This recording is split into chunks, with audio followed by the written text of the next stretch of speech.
Hello everyone, एक बार फिर से आपका स्वागत है आपके अपने चैनल केमिस्ट्री मंत्रा में, जहां आज हम लोग डिस्कस करने वाले हैं कक्षा 12 रसायन विज्ञान के चैप्टर पृष्ठ रसायन के पार्ट 3 को। और आज का हमारा जो टॉपिक होगा वो होगा एंजाइम उत्प्रेरण। तो आइए बिना देर किए स्टार्ट करते हैं आज के टॉपिक को।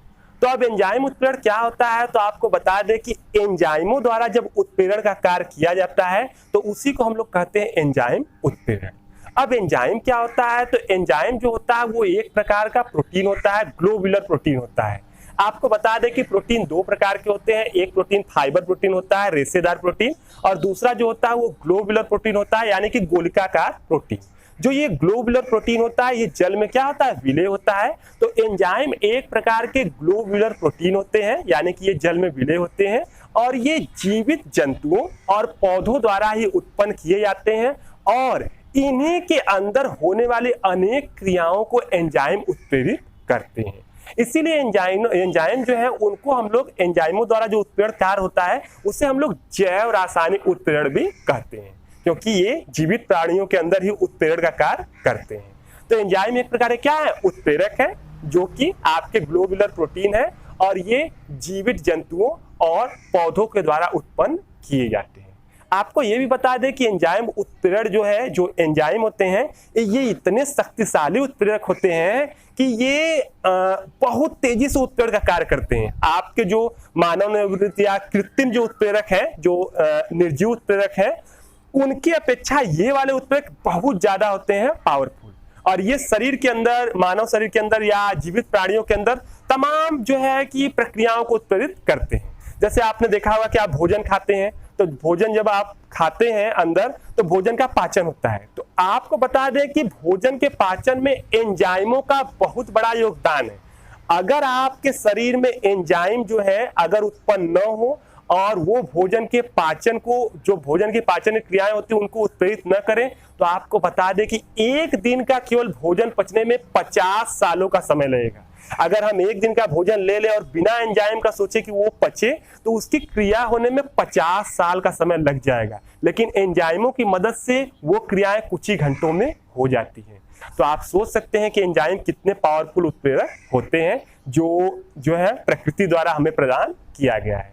तो ये था एंजाइम। अब हम लोग इसके कुछ एग्जाम्पल भी देख लेते हैं। तो सिंपल हम लोग एग्जाम्पल के लिए ऐसे एंजाइम को चुनते हैं जिसको हम ज्यादातर देखते हैं। तो आपने देखा होगा ईस्ट, ईस्ट का नाम सुना होगा और आपने इसका बहुत अधिक प्रयोग भी किया होगा।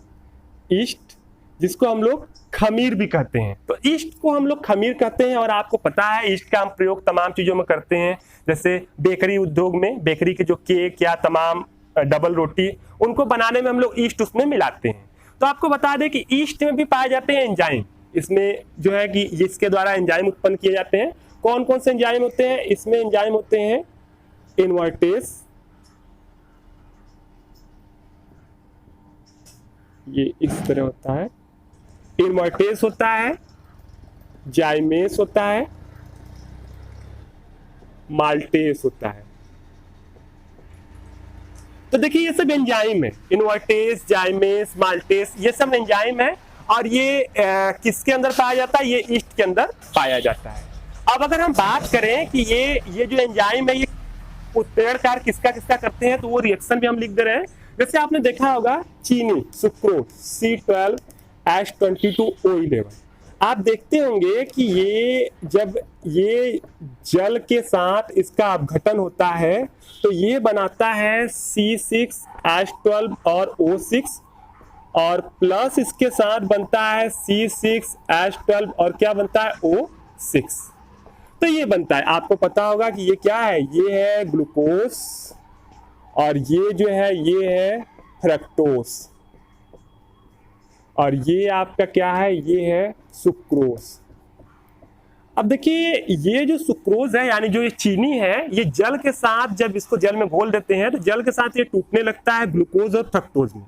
लेकिन आपको बता दें कि इसके टूटने की दर होती है बहुत ही धीमी, बहुत ही धीमी होती है। लेकिन अगर यहाँ पर कहीं से ये वाला एंजाइम आ जाए, कौन सा एंजाइम? इनवर्टेस। अगर यहाँ पर इन्वर्टेस एंजाइम आ जाए तो आपको बता दें कि इसके टूटने की क्रिया जो है वो सैकड़ों क्या हजारों गुना बढ़ जाती है। यानी कि इस रिएक्शन को इन्वर्टेस एंजाइम बहुत अधिक क्या कर देता है, उत्प्रेरित करता है और इसको बहुत तेजी से इसमें तोड़ने लगता है। दूसरा हम लोग देख लेते हैं जाइमेस का एग्जांपल देख लेते हैं। तो इसी ग्लूकोज को लेते हैं, ग्लूकोज का C6H12O6 है, ये ग्लूकोज है।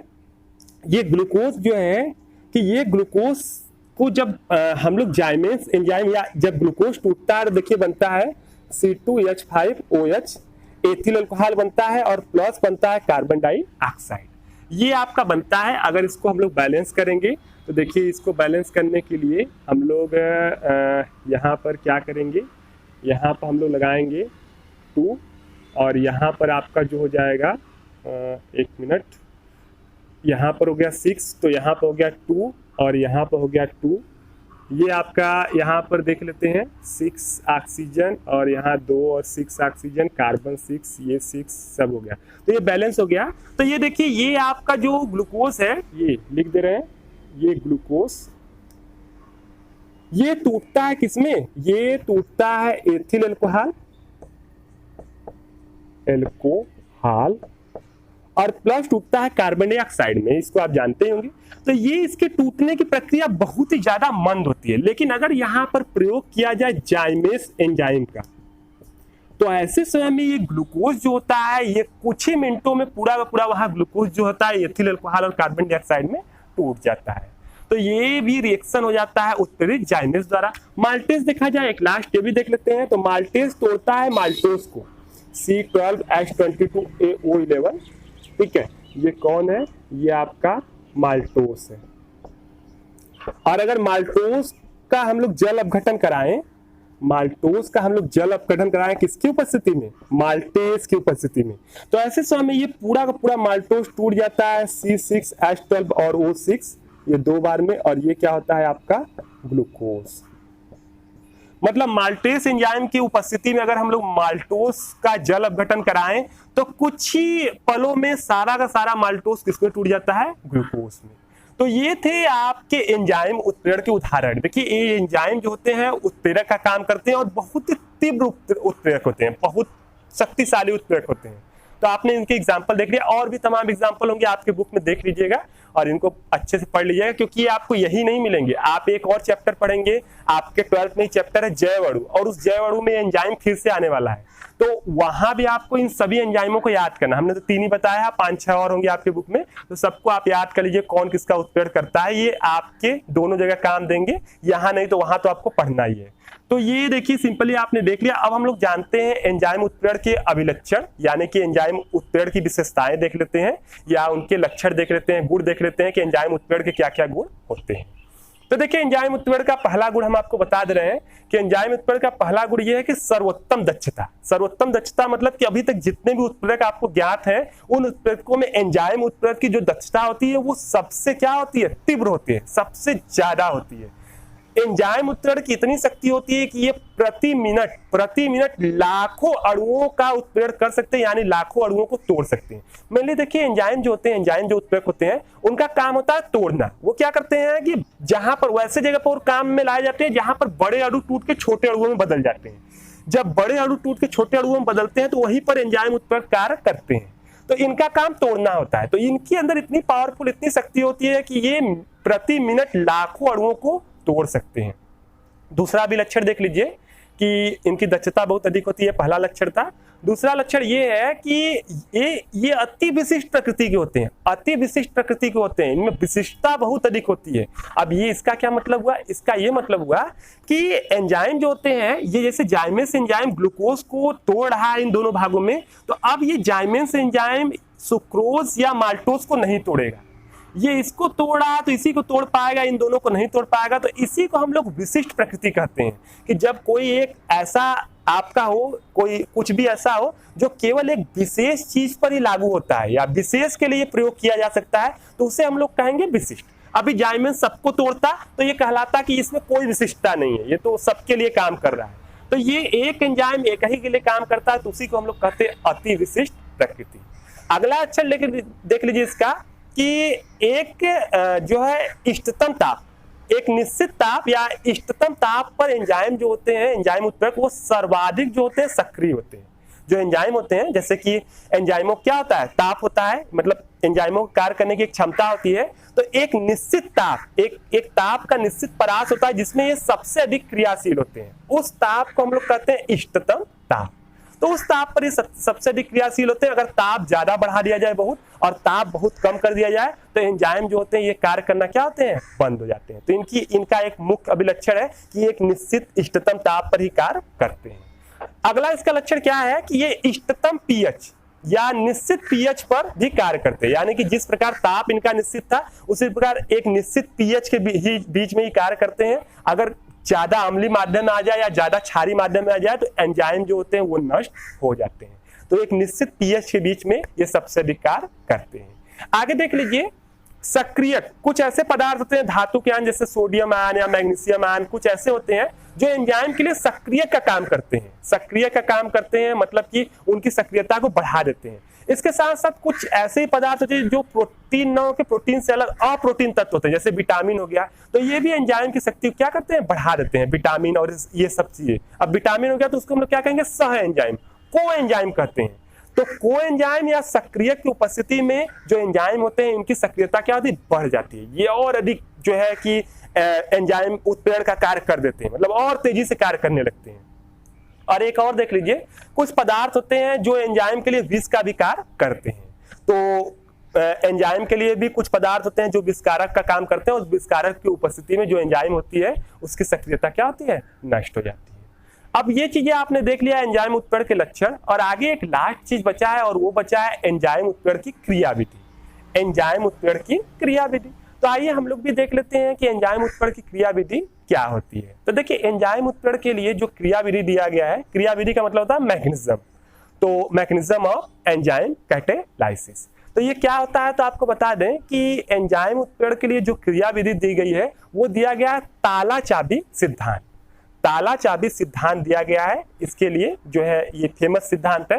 तो आइए हम लोग भी समझ लेते हैं कि ये क्रियाविधि आखिर क्या होती है, यानी एंजाइम कैसे कार्य करता है। तो बड़ा ही सिंपल है, देखिए यहाँ इसको मिटा के एक साथ ही बता दे रहे हैं तो आपको बेटर समझ में आएगा। आइए हम लोग देख लेते हैं एंजाइम उत्प्रेरण की क्रियाविधि, यानी कि मैकेनिज्म ऑफ एंजाइम कैटालाइसिस। अब देखिए, एंजाइम उत्प्रेरण जो है इसके लिए जो क्रियाविधि दी गई है वो ताला चाबी सिद्धांत दी गई है। तो अब ये क्या होता है सिद्धांत, इसको जान लीजिए। तो देखिए, यहाँ माना गया है कि जो एंजाइम होते हैं उस एंजाइम के ऊपर जो होते हैं बहुत सारे कोटर होते हैं। बहुत सारे कोटर मतलब बहुत सारे विशेष प्रकार की आकृतियां होती है, और उन आकृतियों में क्या होता है कि उन आकृतियों में विशेष प्रकार के जो होते हैं क्रियात्मक समूह उपस्थित होते हैं। विशेष प्रकार के क्रियात्मक समूह जैसे कि COOH हो गया, या OH समूह हो गया, या NH2 एमीन समूह हो गया। ऐसे तमाम क्रियात्मक समूह उन कोटरों में रहते हैं। और ये एंजाइम जो होते हैं ये क्या करते हैं कि ये एंजाइम इस प्रकार के होते हैं कि जिस अणु के पूरक आकृति उनकी होती है उसी में जाकर वो फिट हो जाते हैं। अब पूरक आकृति का मतलब क्या हुआ, जैसे पूरक आप इस तरह समझ सकते हैं कि आप ताला देखे होंगे। अब ताले के अंदर क्या लगता है, चाबी लगता है। ताले का पूरक उसका क्या है, चाबी है, और केवल उसी का चाबी उसका पूरक कहलाएगा। अगर आप ताले के में किसी चाबी का यूज कर रहे हैं तो वो उसमें लग तो जा रहा है, मतलब लग जा रहा है। अगर आप दूसरे चाबी का अगर प्रयोग करते हैं तो देखते हैं ताला नहीं खुलता है। तो दूसरे चाबी जो होंगे उसके पूरक नहीं होंगे, लेकिन जो है कि जो एंजाइम यानी कि जो चाबी उसकी पूरक होगी उससे ताला क्या हो जाएगी, खुल जाएगा। उसी प्रकार जो पदार्थ होते हैं वो आपके ताले के समान होते हैं, और जो एंजाइम होते हैं वो उनकी चाबी के समान होते हैं जो उनके पूरक होते हैं। अब इस सिद्धांत के अनुसार बताया गया है कि ये जो आपका एंजाइम होता है वो जाके जिस पदार्थ यानी जिस अभिकारक का वो पूरक होता है, जिस अणु का, उसके अंदर जाके फिट हो जाता है। और फिट होने के बाद वो इन्हीं समूहों के साथ जुड़ जाता है, और जुड़ने के बाद एक एक्टिवेटेड कॉम्प्लेक्स यानी कि संक्रिय संकुल बना लेता है। जुड़ने के बाद एक माध्यमिक मध्यवर्ती यौगिक बनेगा, उसी को हम लोग कहते हैं संक्रिय संकुल यानी कि एक्टिवेटेड कॉम्प्लेक्स। और वो जब बन जाता है तो इसके बाद वो एंजाइम वहां पर कुछ क्रियाएं करता है, और इसके बाद जो पदार्थ होता है उसको कई भागों में क्या करता है, तोड़ देता है। देखिए यहाँ पर हमने इसके सारे पदों को लिख दिया है। देखिए इसमें दो पद होते हैं, पहला एंजाइम का पदार्थ आबंधन, वह संक्रिय संकुल का निर्माण। तो पहले पद में क्या होता है कि एंजाइम जाता है और उस पदार्थ के साथ जुड़ता है जो उसका पूरक रूप होता है, और जुड़कर एक यहाँ पर मध्यवर्ती संक्रिय संकुल यानी कि एक्टिवेटेड कॉम्प्लेक्स का निर्माण कर लेता है।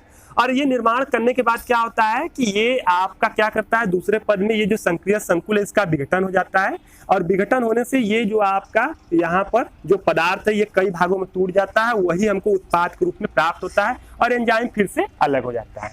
यही संक्रिय संकुल जो होता है, इसमें जो एंजाइम फंसा है वो एंजाइम उसको पदार्थ को तोड़ देता है, और तोड़ने के बाद यहाँ उत्पाद प्राप्त होता है और एंजाइम फिर से क्या होता है, अलग हो जाता है। तो ये इन्हीं दो पदों में एंजाइम की क्रियाविधि संपन्न होती है। इसको चित्र द्वारा अगर आप समझेंगे तो बहुत ज्यादा आपको बेटर समझ में आ जाएगा। देखिए यहाँ पर हमने एक पदार्थ बना दिया है, और देखिए ये आपका पदार्थ है और इसके बगल में क्या है, एंजाइम है। देखिए ये पदार्थ है और बगल में एंजाइम है, और ये विशेष प्रकार के एंजाइम है। हमने पहले ही बताया था कि एक एंजाइम एक ही पदार्थ को उत्प्रेरित करने में सक्षम होता है। तो ये इस पदार्थ को वही एंजाइम आकर उत्प्रेरित करेगा जिसकी आकृति जो होगी इस पदार्थ के पूरक होगी। देखिए यहाँ पर ये देख रहे हैं कि इसकी आकृति इसमें फिट हो जाएगी, यानी इसका ये पूरक है। तो वो उत्प्रेरक, वो एंजाइम जो इसका पूरक होगा वो आएगा और इसके साथ क्या हो जाएगा, फिट हो जाएगा। तो देखिए हमने एंजाइम बना दिया, अभिकारक बना दिया। अब क्या होगा कि ये आपका यहाँ पर देखिए पहले पद में क्या होगा कि ये दोनों आएंगे, और देखिए क्या हो जाएगा,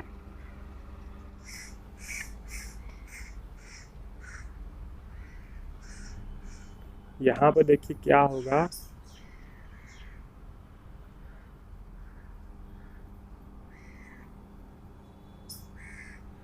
कि ये जो आपका ये एंजाइम है इसके अंदर आएगा और इसके अंदर फिट हो जाएगा।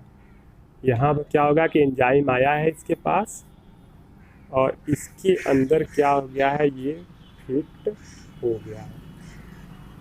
ठीक है, तो ये पहली प्रक्रिया थी कि एंजाइम अलग है और पदार्थ अलग है, ये इसके पूरक है, ये इसके अंदर आया और यहाँ पर फिट हो गया, और फिट होने के बाद इन सब क्रियात्मक समूहों के द्वारा यहाँ पर क्या होता है, जुड़ जाता है। और जुड़ने के बाद क्या होता है, यहीं पर एक संक्रिय संकुल यानी मध्यवर्ती का निर्माण करता है, और फिर यहाँ पर कुछ क्रियाएं उत्पन्न करता है जिसके कारण जो ये पदार्थ है ये इसका विघटन हो जाता है, ये टूट जाता है, ये वाला होता है, और इसके बाद ये टूट जाता है और एंजाइम फिर से हो जाता है अलग, ये टूट जाता है। और देखिए यहाँ पर एंजाइम, ये देखिए ये वाली क्रिया होती है कि ये आपका एंजाइम इसको पदार्थ को तोड़ देता है, यहाँ पर ये नीचे वाला और नीचे बना दे रहे हैं,